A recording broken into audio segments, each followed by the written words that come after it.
Hello, excuse me ভাইয়া, একটু কথা বলা যাবে? আচ্ছা, একজন আসেন যে কথা বলবেন।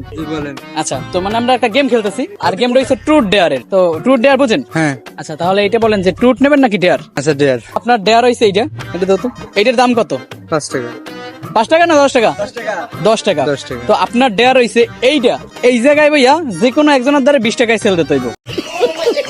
কেমনে দান জানি না, আত্মা ধরেন আর যাই ধরেন, বাট 20 টাকায় সেল দিতে হইবে। নার্ভাস? না। ওকে, ঠিক আছে। এক্সকিউজ মি ভাইয়া, আসলে এটা আমি 10 টাকায় কিনছি, এখন আমার 20 টাকায় সেল করলে যদি কিনতেন আমার উপকার হইতো। হ্যাঁ, আমার এটা ডিয়ার, এটা আমি 10 টাকায় কিনছি ভাই। আমার 20 টাকা বেচা লাগবে ভাই, সংসারে টানাটানি। আচ্ছা, 20 টাকা কিনবো, 20 টাকা কিনবো। আপনি একটু গান গাই শুনুন, 20 টাকা কিনবো। क्या बात है सर, क्या बात है सर। যেহেতু বাইরে বলছি যে ডেয়ার কমপ্লিট করতে হবে, এখন যেহেতু বাইক কইছে কি যে গান গাইবেন তারপরে 20 টাকা দেবে, এইটা নিব, ঠিক আছে? তো এখন আপনি যে গান বললো এই গানটা। ये बड़ी अच्छी बात कही आप। তুমি আইবারে বলে আমি ঘর বান্ধিলাম নদীর কুলের বন্ধু, আইলা আইলা না।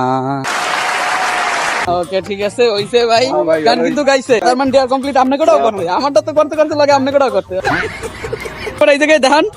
ওকে, ফাইনালি এই জায়গায় কিন্তু ভাই 20 টাকা সেল দিয়ে দিছে, তার মানে আজকের ডেয়ার বাইর কমপ্লিট। তো ধন্যবাদ ভাইয়া, ডেয়ারটা কমপ্লিট করে দেওয়ার জন্য।